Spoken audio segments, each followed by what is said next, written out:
Lords of the Fallen came out back in 2014, hot off the heels of Dark Souls 2, a brand new studio attempting a Souls-like, and unfortunately it didn't do too well. Receiving nicknames like Heavy Souls and Clunky Souls, unfortunately it was rather just kind of swept under the rug. Some people enjoyed it, but it didn't really receive the attention that the devs were certainly hoping for. Here we are, back in 2013, and they are back with a new Lords of the Fallen, with a brief stint titling it The Lords of the Fallen, which ended up getting dropped before launch. This is essentially a brand new game in the same universe, same lore, but with the monkey air that it is now a true next-gen Souls-like by utilizing Unreal Engine 5 or the graphical fidelity, physics effects, stuff like that. So today we're going to be diving on in and talking about this experience, how it stacks up. Obviously, we are fresh off the heels of Lies of P. We also had Wo Long this year, so we're certainly in the time of the Souls-likes, if you will. And let's see how this new contender stacks up against the competition. So I will say right out the gate, there is a lot of really cool mechanics going on in this game. When I first started playing, the idea of the umbral mechanic was definitely something that seemed a little bit daunting, and the more I played with the game and the more that I got used to these mechanics, it's something that I ended up enjoying quite a bit.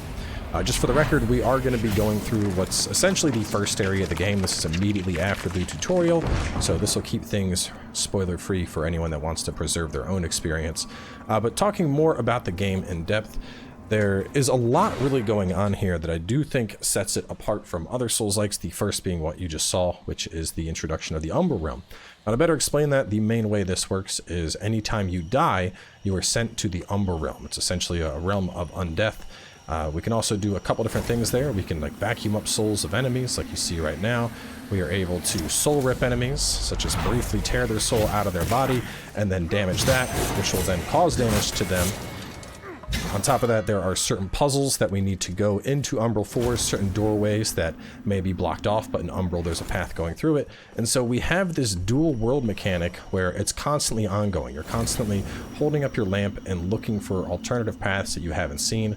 There's unique memories that you can find only in Umbral, these little 3D events that replay. And on top of that, the fact that it essentially gives you a second life, well, that's also nice as well.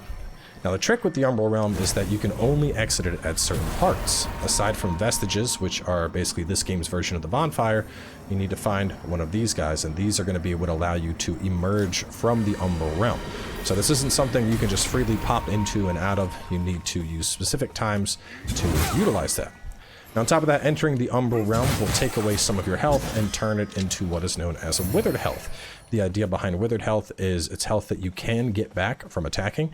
This is also how the blocking in this game works. If I was to go up and get an enemy, get their attention, and have them start attacking me, you'll notice that my health bar will turn white. That is considered withered health. Now, the idea is if I end up getting hit by an attack that I haven't blocked, that health is gone. But if I follow up an attack before losing it, I end up getting that withered health back. So very similar to, kind of what we have going on with Lies of P, kind of like the rally mechanic in Bloodborne.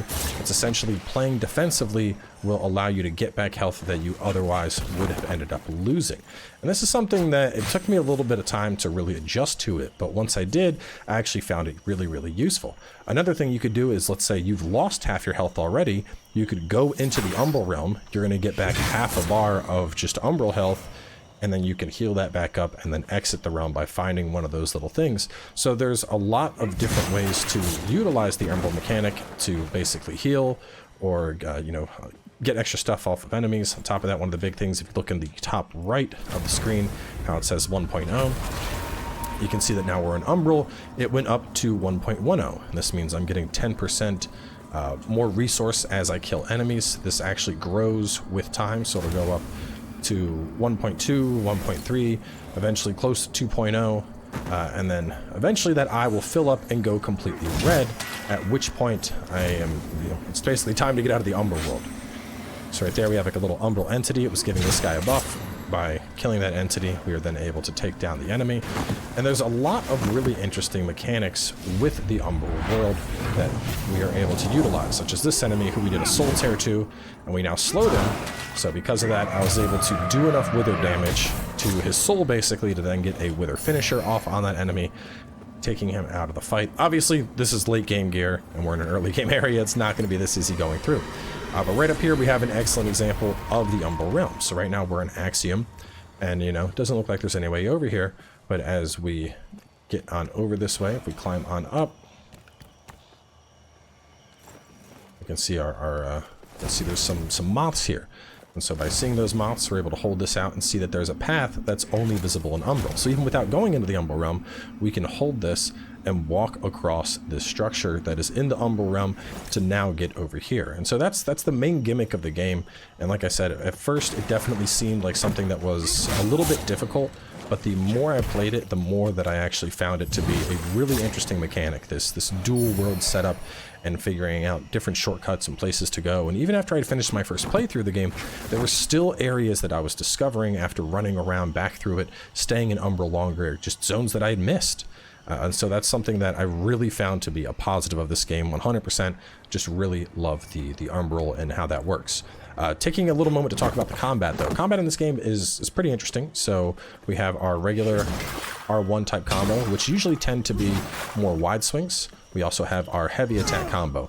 Now, heavy attacks have roughly the same exact speed as the R1 attacks, but one of the big advantages of them is that you can charge them to deal even more damage. The base attack, though, is really just thinking about it in the form of an alternate attack pattern. And you can, of course, weave these together. So R1, R2, R1, R2. Alternatively, I could go with like a heavy attack and do an R1, and then go for another set of heavy attacks.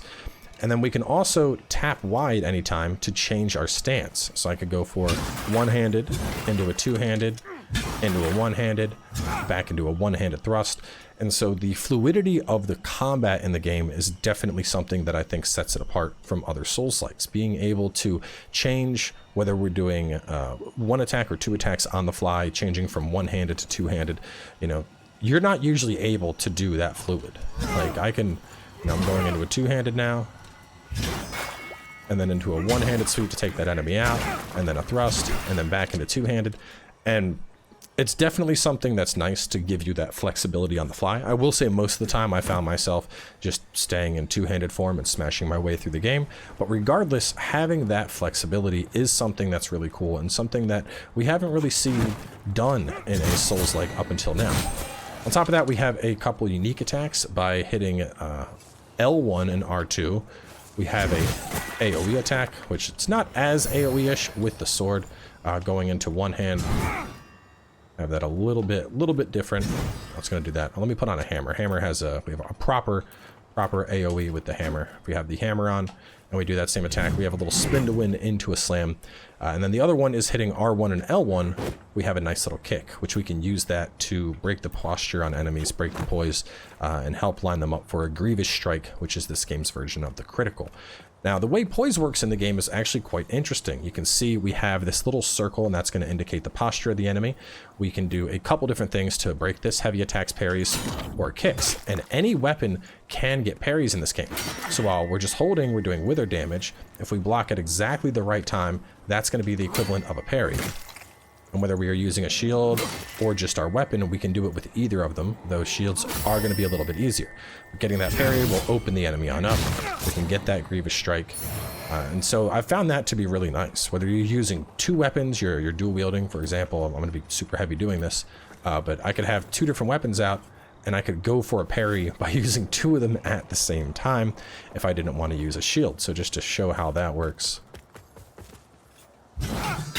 Going for the big hit there. So we'll get this guy up, kick him a little bit.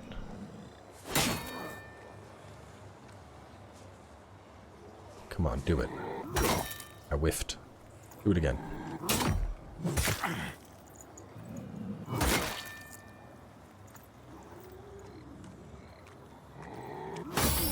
There we go. But obviously that's going to be kind of a rough pull off. If I'm using something like a shield, it's going to be a lot easier. So similar to like a Souls game, the light shields are going to have very parry windows compared to like a great shield, whereas the great shield is going to have more stability and more defense. So even on a build that is using a heavy weapon, it might be worth having a light shield on if you are going for those parries. And even if you don't want to go for parries, we could just kick an enemy over and over again until we put them in that stance. We could use charged heavy attacks.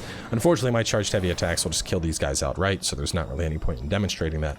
But the point being, there's a ton of variety in the combat. You know, we have running R1 attacks, we have separate running heavy attacks. Same thing for two-handing the weapon. We're going to have different attacks there. We're going to have particular attacks that are rolling. I believe backstepping attacks are the same as the rolling attacks. So a lot of the combat nuances that you know from Souls games are alive and well in here, but with the addition of the built-in quick kick, the built-in AoE, and then of course the ability to swap between one and two-handed on the fly. So really big fan of the combat and how that works in this game. I think there's a lot there to really enjoy. Talking more about some of the in-depth type stuff, stats are pretty straightforward in this game. We have strength, agility, we have endurance, which is our stamina, vitality, which is health, and then radiance and inferno, which could be thought of like a faith build or a pyromancy build. And one of the other things they did that's really, really nice here is certain weapons, we don't even need to really worry about alternative stats to use them. So for the example with the pointed stick here, this scales off Inferno and it only requires Inferno. And that's something that I think is a flat out upgrade from what we are used to with FromSoft's type games, where you could have a mage weapon that is, you know, very much obviously a weapon dedicated to a mage, but you're still going to have a little bit in strength or a little bit in agility to use it. And it always felt like those were wasted attacks or wasted stats on a caster build. Whereas here, if you're doing a caster, you're going to find weapons that just scale directly off of that caster stat, and you don't need to worry about wasting any extraneous stats and using them on stuff that you're not going to be concerned about. And that's something that I was really, really fond of, especially as I played later into the game, seeing weapons where I was like, oh, I don't need to worry about anything. I'm going pure radiance. Great, this is a pure radiance scaling weapon. And there are obviously hybridized weapons, stuff like here, Justice. It's going to be a sword that requires 20 in radiance and 34 strength. But I found it really nice that there's weapons that I don't need to worry about doing a split scaling. I can just use them outright. I think that is something that is really, really nice. On top of that, I think it's pretty easy to level up. You know, we have 4 main damage stats to choose from. We have health, we have stamina. Very straightforward leveling system that I don't think will have players confused, even those that are new to this genre of game. Some other things that are interesting. So as we level up our weapons, we gain access to rune slots, kind of similar to how they worked in Bloodborne, but leveling up the weapon will unlock more rune slots, and then you're able to slot things into your weapon that are going to increase their potency. For example, I have 2 different things here that are going to increase my damage, and then one that gives me a little bit of health back when I kill an enemy. Over in this sword, I had some stuff that was going to increase the buildup of the smite feature, as well as the damage done to smite once it procs. So we're able to customize our weapon a little bit.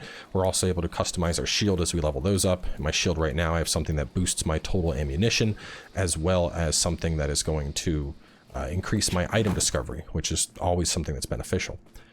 Talking a little bit about ranged, this is something that I also found to be really interesting, whereas ranged was always just like a backup option in the Souls games. We have dedicated ranged in this game. So right below the stamina, you can see my ranged meter, and whether I want to equip a crossbow, if I do that, I'll have different bolts that I've selected on automatically. If I don't have that, I have a variety of different throwing things I can use. So right now I have a hammer on that I can toss on out.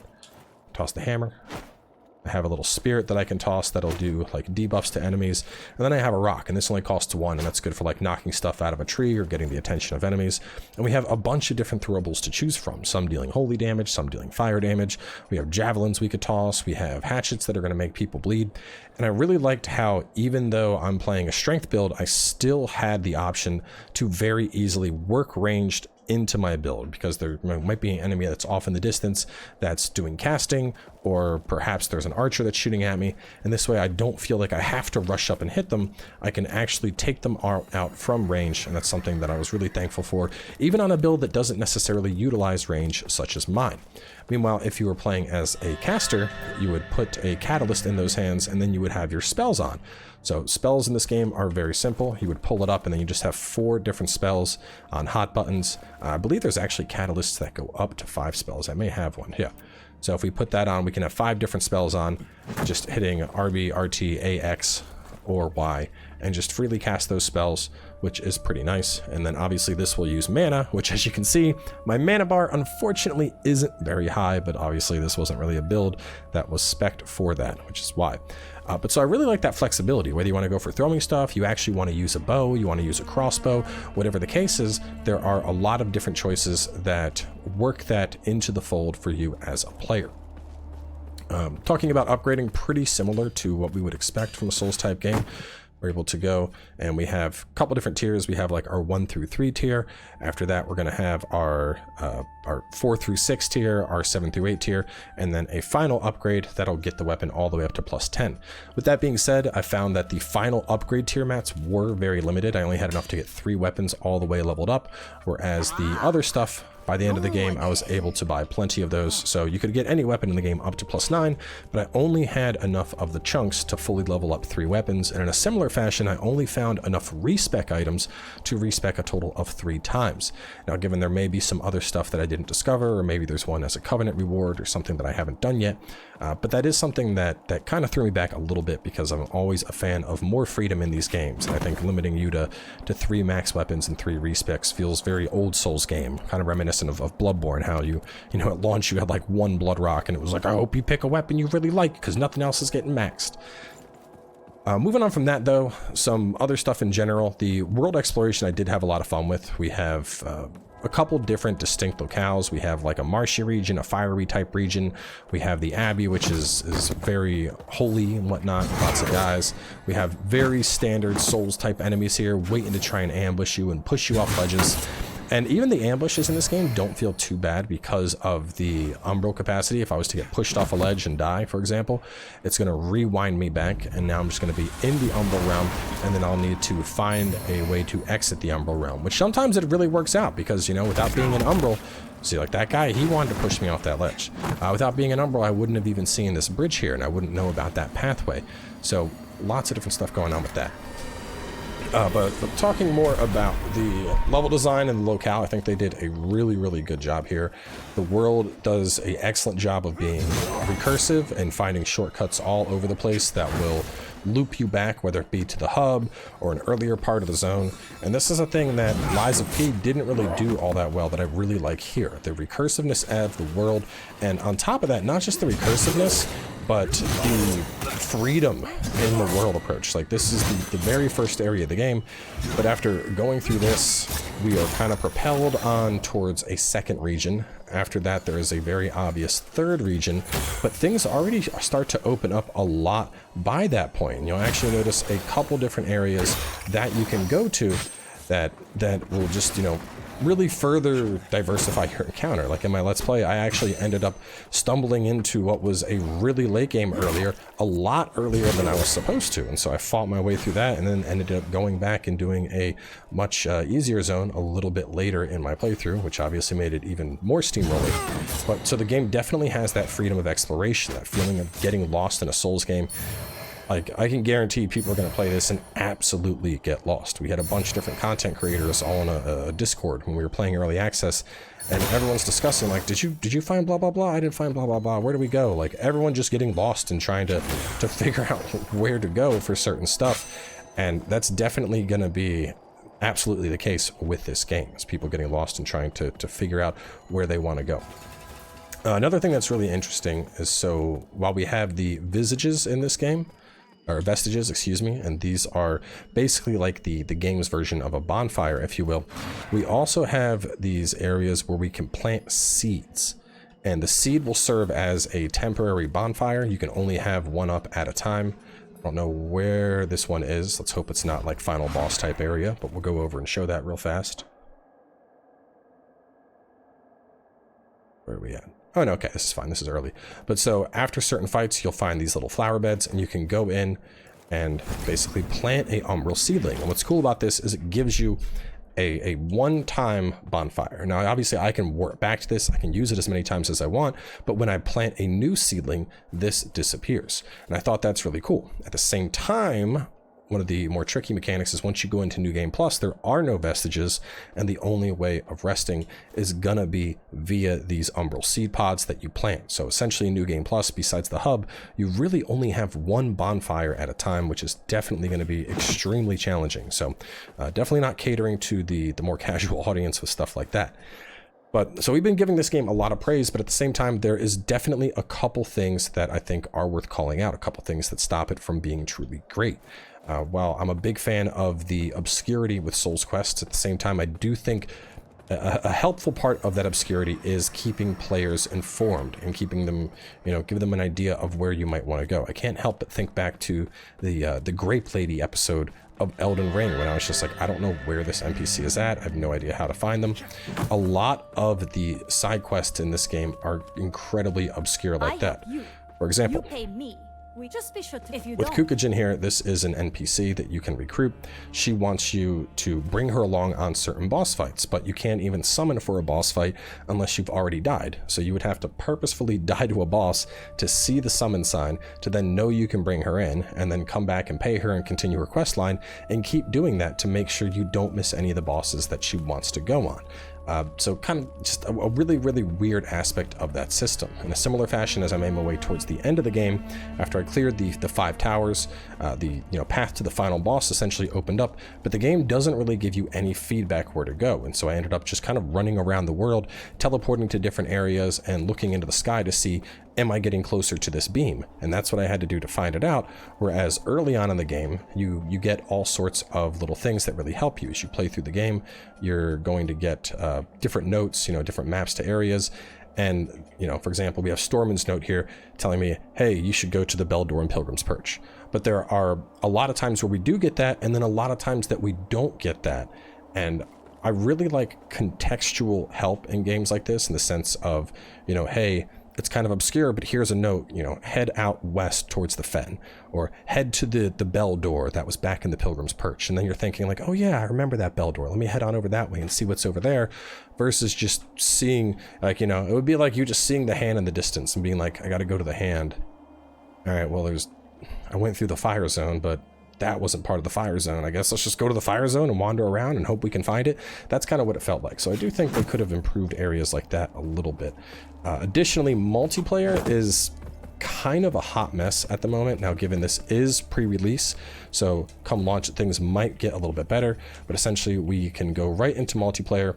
We can hit this to invade, we can hit this to help somebody, or we can go here to a vestige to play with a friend.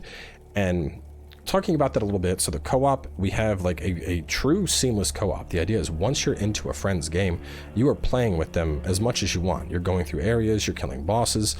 But the downside of this is, since the game fully does have a seamless co-op almost, unfortunately it kind of falls apart a little bit when your friend is getting a ton of progress and then you go back to your world and you're just stuck, So on one hand, I love the idea of seamless co-op. On the other hand, I don't love the idea of me helping my buddy through 4 hours of content and then me going back and having none of that done on my own. And while I know that's always how it's been in a Souls-like game, I think an expectation of doing seamless co-op would be the expectation of, hey, you're now able to progress through the game together, beat it together, and unfortunately you'll end up falling behind somebody with this approach. So you'd have to regularly take breaks and then swap into the other person's world. I just think it could have been improved knowing they were going for the seamless co-op type approach. In a similar fashion, and like I said, this might be because we are pre-release, but right now invasions are very iffy.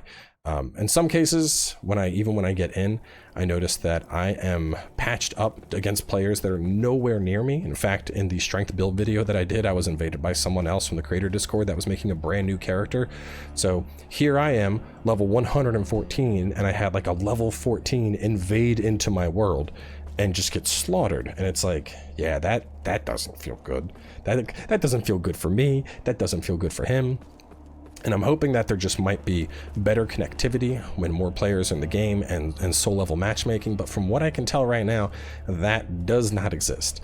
Also, so far netcode is well, as you saw, we've tried a couple times and it just continually fails. But co-op and whatnot, all of that is accessible very early in the game. Basically, as soon as you get here, you're able to start doing these things from the multiplayer menu from a grace. On top of that, there are covenant rewards for getting stuff. You get either these coins or these severed hands, and you can turn them in for items, but the covenant reward numbers are insane. For example, getting a successful invasion nets me like 9 hands, and to get the armor from invaders, I would need like 750 hands. So there's a couple different things there that I think definitely need to be tweaked. Another thing I found is over here, we can talk to this merchant, And this is essentially where we're going to spend our boss stuff after we give him a certain key item, and we buy our boss stuff with what we'll call the death shrimp. But the thing is, even moving late into the game, I didn't have nearly enough of these shrimp. Let me get over to my key items so I can show you one. I have 13 of these right now, and I have bought maybe a 10th of the boss stuff that is available. Now, you can farm these by killing like the Reaper enemy, but there's, it's a super hard enemy. You don't really get enough of those to farm efficiently. And typically I wouldn't care about something like this, but given there are trophies for collecting all armor, collecting all spells, collecting all the Umbral Eyes, collecting all that stuff, in theory, getting a platinum in this game would take hours upon hours upon hours of work, because you'd have to farm up the Umbral Scourings to get the boss rewards, you'd have to farm up the Covenant items to get the Covenant rewards, and unless those are excluded from the trophies, I mean, personally, I don't think I'm going to go for a platinum with this game. I'll probably still do a walkthrough, but it sure as shit won't be a platinum walkthrough, because the amount of time to farm that stuff up, it would take forever. And that's definitely something that seems like a bit of an oversight, especially because a lot of people, they get these games, they want to go for the trophies, they want to go for that platinum, that feeling of completion, and getting almost all the way there, and then, hey, you need to do PvP for 500 hours to be able to buy the PvP set so that you can earn your final trophy. It seems kind of iffy. So between that and then the co-op and the PvP trophies, it's obviously that they want a big multiplayer component with this game, but then that just loops me back to my issues with the netcode, where the netcode's just not really all that good right now. People rubber banding, getting, ghost hits, all sorts of stuff. So really hope to see that's cleaned up for launch. But I will say, based on my early experiences with the PvP, right now, I don't really see longevity in the PvP for this game. The PvE is a lot of fun, and I think a lot of players will enjoy that. But like I said, the PvP it's pretty rough. It's in a pretty rough state. We obviously don't have the matchmaking, the leveling. There is a little bit of scaling, so like if I go into a lower level world, it's going to scale me down. But even then, it's not even really that much, because we're talking about somebody that's going to have all of his heals leveled up, and I'm still going to end up just absolutely bodying the world that I end up going into. Hammer. Besides that, there's a couple of like really minor kind of UI quirks that I think definitely could have been improved with the game with a little more time. For example, when we are putting our runes onto the weapon, we can't actually see any change to our attack power. So if we're doing like an attack power up rune or a scaling up rune, we basically need to go into combat to actually measure that difference and test out attacks to figure it out, because it just doesn't show those numbers on the sheet. And that's definitely something that I found kind of weird. As far as I'm concerned, it's always better to keep the user more informed, let them know of their decisions, and trying out all these different things. It's like, increase your damage, increase the scaling, and then not seeing my damage or my scaling changed, my initial impression was, oh, this doesn't work. It never occurred to me like, hey, this is hidden. It wasn't until I put it on and then went and hit and was like, oh, I'm definitely hitting harder, that I realized that's what's going on. On top of that, there were also some UI issues really early on. I think a lot of this stuff has now been patched for the release version, but like early on when you were changing on armors, it wasn't even showing your encumbrance change. Thankfully, that's been patched, because you would change your set, back out of it, and then suddenly you're fat rolling. You're like, wait a minute, what? And then you'd go back in and see it was up. And it's just a lot of little things like that I think holds this game back from being truly great. A lack of more notes with the obscurity of the quest lines, the feedback when you're using the runes. It's little minor things. But at the end of the day, I mean, I still had a blast with the game. Talking briefly about sound, I know a lot of people, I've seen a lot of people really upset about the sound design. I don't know if I'm just, immune to it, but I don't know. I don't think the sound's particularly bad. I've heard a lot of people saying they don't like how the weapons sound in combat. That's been probably one of the biggest complaints I've seen. And personally, I don't know. I've used a couple different weapons. I think they sound fine in combat. Just to kind of showcase, like, this is the sound of a grand sword hitting something. I think there's like a little shing. I think that may be what people don't like. The hammer has a very... I think it's the kill sound that people are probably upset about, because the actual... like, the sound of the hammer is great, but the that like ching ching. It's like a confirmation ding when you kill people. So I guess that's what people are probably upset about, just that audio cue that like, hey, the enemy's dead. But aside from that, I mean, the actual weapons themselves, they sound really good. I thought sound design in general was pretty good. The sound of rolling through objects and breaking it. Sound of the metal clanging and whatnot. In terms of boss music, I know that's usually a big thing in the game. I don't know, man. The boss music was fine. It was very, very, I don't know, kind of FromSoft-esque. Kind of had that like Latin opera thing quite going on. But it never really stood out to me as being at the same level as FromSoft. It felt like they got people, but the composer they had didn't quite have the same skill set, I guess. So I didn't hate the music. I don't think it was bad, but there definitely wasn't any one particular song in this game where I was like, that's my jam. That's really good. Talking briefly about performance, obviously I am playing this on PC and on a 4090, so my performance is going to be pretty much as good as it gets. Even then, there was a couple times in the game where I noticed a few dips in the swamp area. Things got framey a little bit, and then there was a later area in the game, we'll call it the manse, where frames were chugging, and you'll definitely see that in the Let's Play. I know a lot of the other creators I've been talking to had issues in that area, so I think that particular area is just probably poorly optimized, and hopefully that ends up getting patched before launch so you have smoother experiences than we did.